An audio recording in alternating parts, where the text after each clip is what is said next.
conta alguma vez da importância de entrar em contato com as nossas emoções no nosso dia a dia? Eu já falei há alguns vídeos atrás de como que nós não podemos fugir das nossas emoções. As emoções são um processo absolutamente natural, fisiológico, mas a gente precisa ter muito cuidado, né, com o fato de que a gente se deixe guiar livremente pelas emoções, como por exemplo a raiva. A raiva costuma mobilizar muita energia. Mas será que essa energia é efetiva? Será que o fato de eu estar agindo guiado pela raiva necessariamente me coloca no melhor posicionamento possível?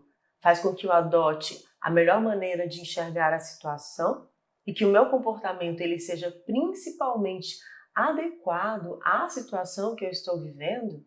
A gente precisa prestar bastante atenção nisso e entender que a flexibilidade é uma característica de saúde e bem-estar. E a flexibilidade está relacionada, inclusive, a gente conseguir compreender e interpretar a melhor maneira de agir em cada situação.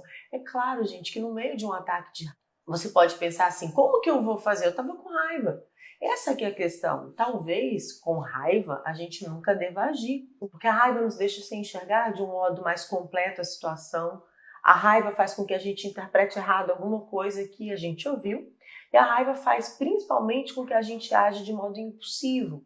E muitas vezes depois a gente fica arrependido ou envergonhado, e até mesmo a gente não sabe como voltar atrás depois que um comportamento, que uma atitude foi deferido. A regulação das emoções, ela prediz uma resposta mais efetiva à provocação da raiva. O que vai acontecer? A gente não vai conseguir coibir a raiva no momento da crise. A gente precisa compreender o que está acontecendo com a gente.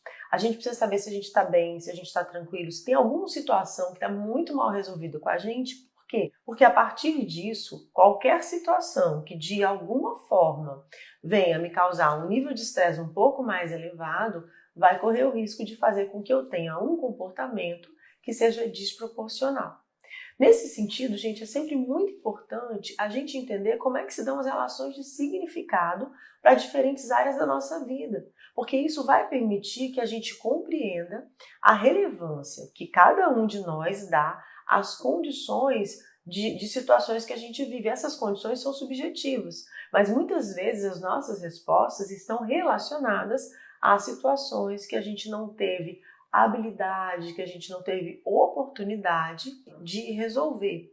E aí o que acontece é uma explosão num determinado momento que não é interessante, que não é inteligente e que não é saudável.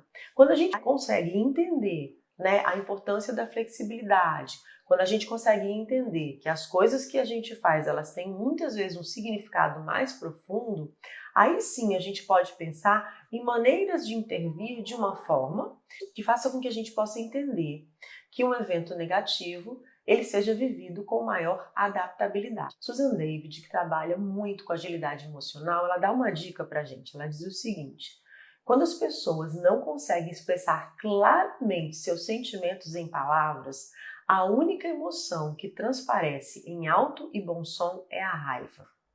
E aí a gente precisa começar a dar nome aos nossos sentimentos, porque eles vão apontar em direção à nossa dor e assim a gente pode encontrar um caminho, uma estratégia para lidar de modo mais adequado com ela. E aí ela propõe a seguinte pergunta: qual é a função da raiva?